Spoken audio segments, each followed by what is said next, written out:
I've seen a lot of videos on YouTube, and I don't mean this in a disrespectful way, but sometimes these people who are tinkering with a budget-friendly piece of equipment don't have any mechanical ability, and honestly, if I didn't have any mechanical ability, I wouldn't even begin to, because it's really not a average consumer part. It's something that you need to have a little bit of working mind of the mechanics of things to be able to do it. So we're going to get you set up on a tripod. I'm going to open this box, which I've already kind of started tearing into, but we're going to go ahead and get it open, and we will let you see everything as we go. All right, it has gotten cold today.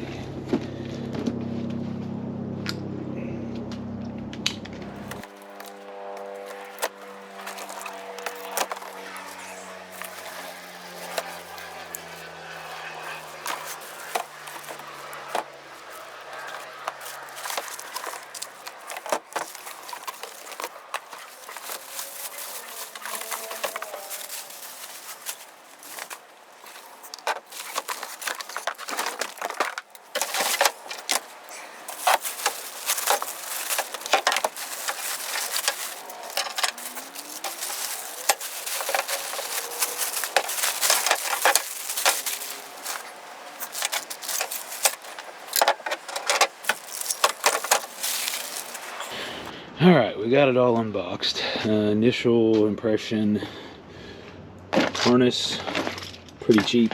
That's been stated before. It's a $190 tool.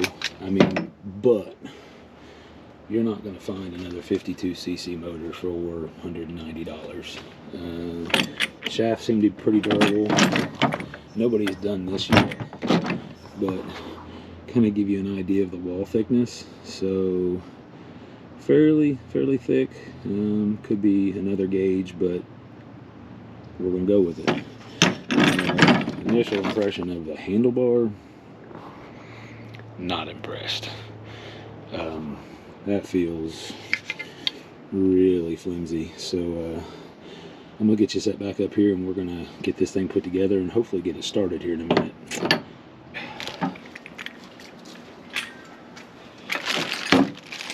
Get it? Not yet.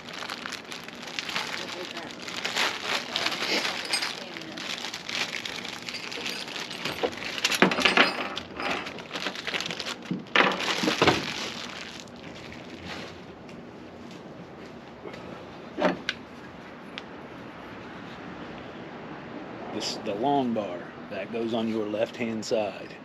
It is the bar that you will be, primary right hand control will be your throttle that goes off this side.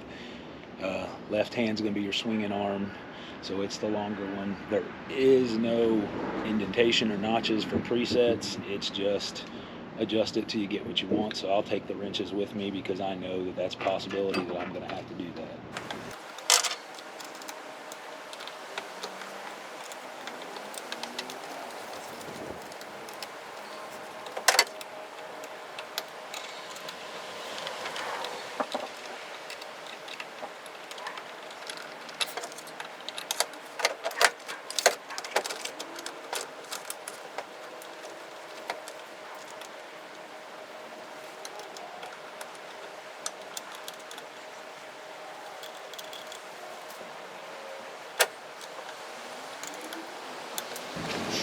I did pick up some extra .95 Oregon brand weed eater string, because you know what comes with them is never any good, and I wanted to be able to go if I needed the string. Most likely tomorrow I'll be using the blade, but I wanted the string available just in case.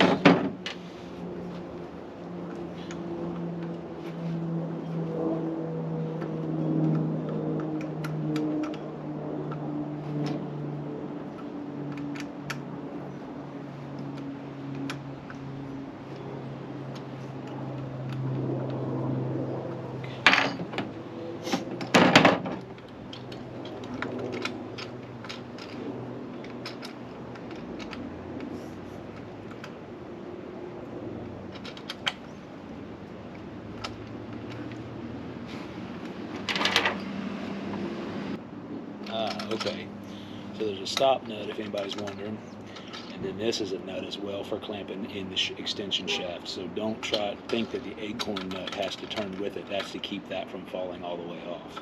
It's just a little keeper nut they put on there.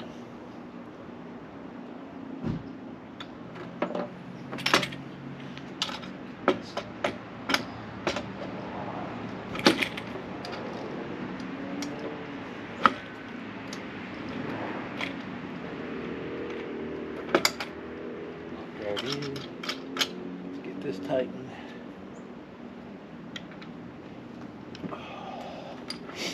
I'm going to jump down to this end and put the shield on real quick, and then we'll put the blade on.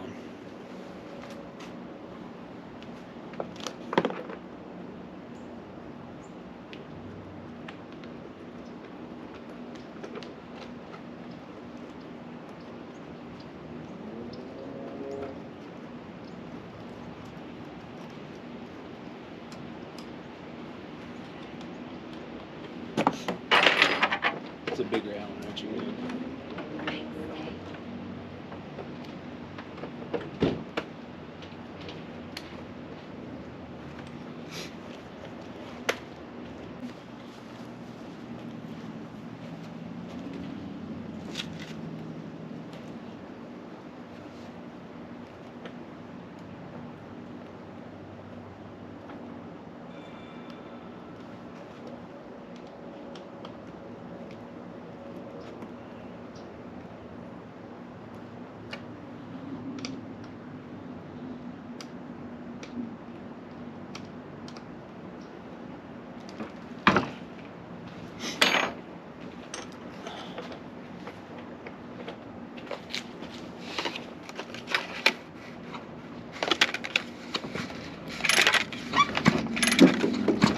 Thing's got some compression, I'll give it that.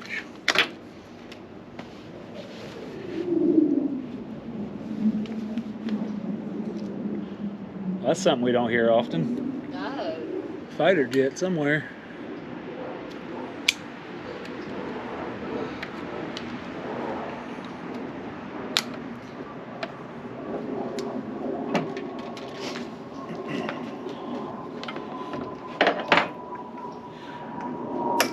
There are some keepers for the cable, kind of maintain that, so I'll go ahead and put those on.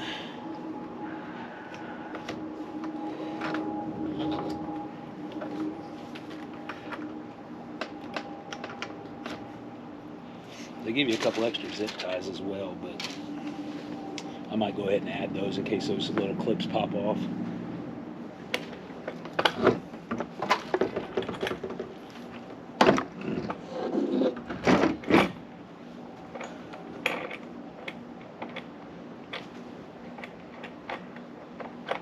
Lefty, tighty, righty, loosey, it's opposite. I do want to say this. I saw another review, and there was two things that I noticed about his review. One, he had trouble putting these in. Don't know if they were loose in his when he got it. This is the hole to stick an Allen wrench in or a screwdriver in when it's you're servicing and putting a blade or a head on it to stop it so you can torque it down. With that being said, I believe his head did not have a hole through the side of it to place a pin in, because he had it 9 different kinds of ways and it just wasn't working for him, which makes sense because he thought he had to go through the shroud. And let me show you what I'm talking about. So this is the hole. When set on properly, there's a hole right there that it lines up with. I'm pretty confident in his video I did not see that hole, because every time he put it together, he was putting it this way so he could stick something in this way. But as you can see, there's a notch there, a hole there, and a hole there. And when those 3 things line up, you can put a pin in there so you can torque down your head. So that being said, that's kind of what I think the issue on his review was, and he gave it a really bad review right off the bat because of that. Plastic quality of the shield, honestly, almost as thick as my old Honda 3-wheeler fenders. I mean, not quite as thick, but it's there. Fuel tank seems pretty solid. sheet metal guard to keep from tearing up anything. Now this plastic's a little more brittle feeling, and when we turn it back over, there was some complaints about the gas cap, and we'll look into that as we go. But let me get the blade put on this real quick.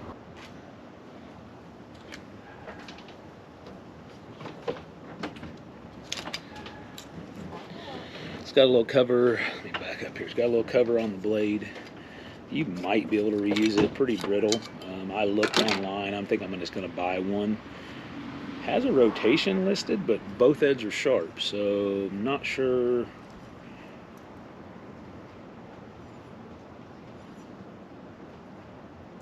And each side is different, so that says this way. So I guess it just means if it's going to rotate that way, it's a notification. If you see the blade up this way, it tells you which way your blade's going to rotate, because same thing, but doesn't correspond between. So you can put it on either way. You might be able to use this as a safety guard until you buy something different to keep from beating up your stuff.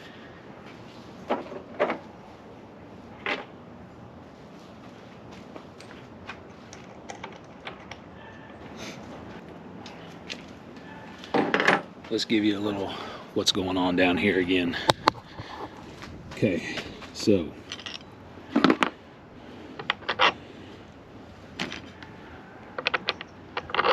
the cup with the hole in it, it goes down. Doesn't matter what orientation that hole is at this moment, but you might as well go ahead and line it up because it's going to help you in tightening it. Set your blade on.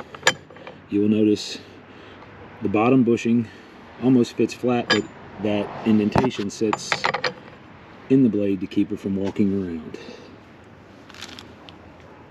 Secondly, you're going to put this piece on. It will be there to sandwich. Let me do a little look in here. My hands are so cold. It's dropped off so cold I can't really work, guys. Sorry about that. So I want to see.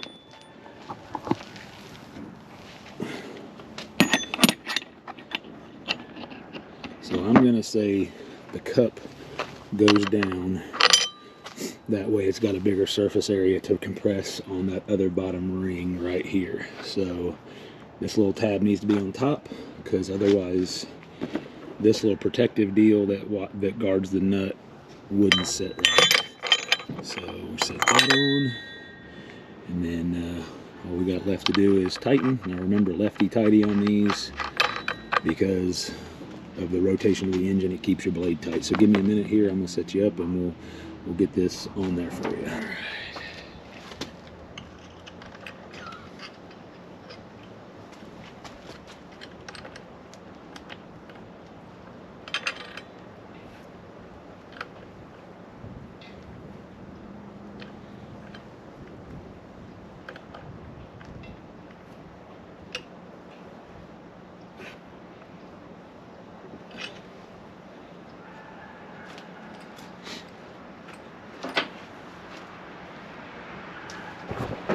In all honesty, not too bad of a assembly. I've seen people have real bad issues with it, and then again I say, if you got to look at the book in something like this, just expect bad directions. That's where they save money. They're not going to spend a ton of money on printouts for you guys on a cheap piece of equipment. They're importing it, rebranding it, and it all comes down to customer service, in my opinion, in the end. So I'm gonna get you set back up here. I'm gonna try to find a little bit of 40 to 1 in for this. I believe it recalls 40 to 1.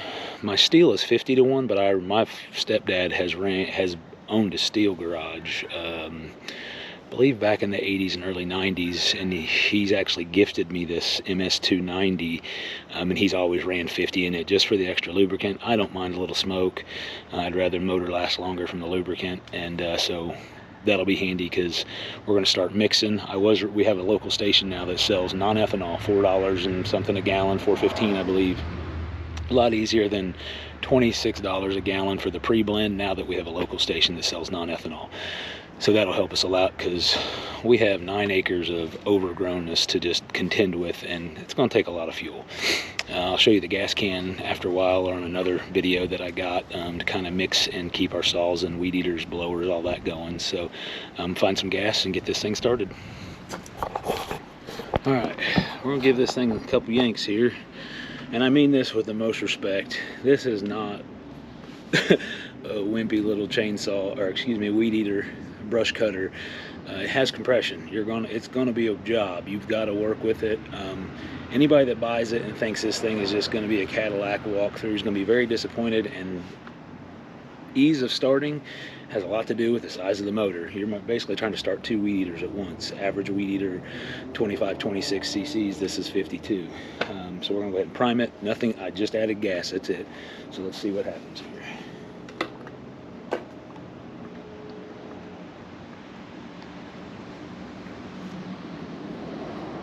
Okay.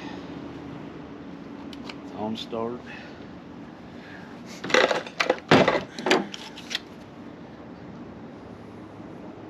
It's got a little walkthrough card. I was just being sure I had everything set right.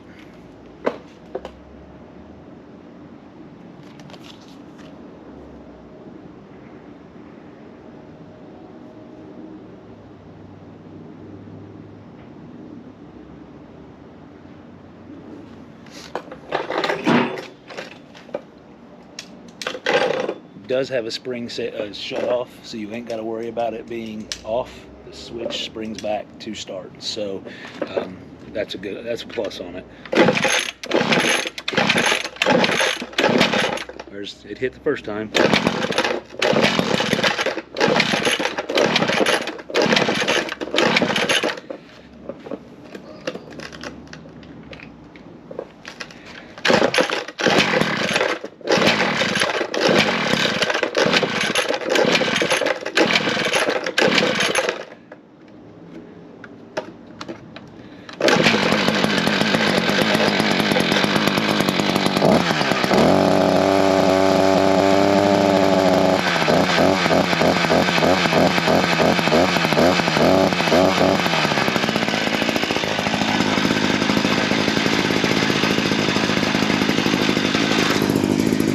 I'm gonna step back here.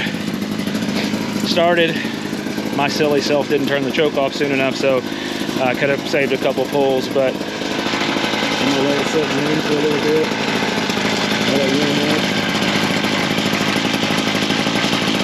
And then I'm gonna give it a try. Next time you see us, we'll be out starting to knock down 9 acres of overgrownness, weed through the trash, and get this place back to what it used to be, and hopefully our future home site. So stick with us. Divine View. I'm Jeff. My wife will be on here a lot as well. She's very involved in this part of it. So that is the Badger 52cc brush cutter. Hopefully I'm impressed. I really need it to work good for me. Really didn't want to spend $1,000 on a Echo or Steel. Some of the Steels or a forestry type cutter like this can go $1,200 or more. So stick with us. I'll let you know long term how it works out. And I did not get paid for this. This is solely, I bought every bit of it, and I will give you an honest opinion on if it works, how it lasts, what needs to be improved, and if it's worth $180. Thanks for watching, guys.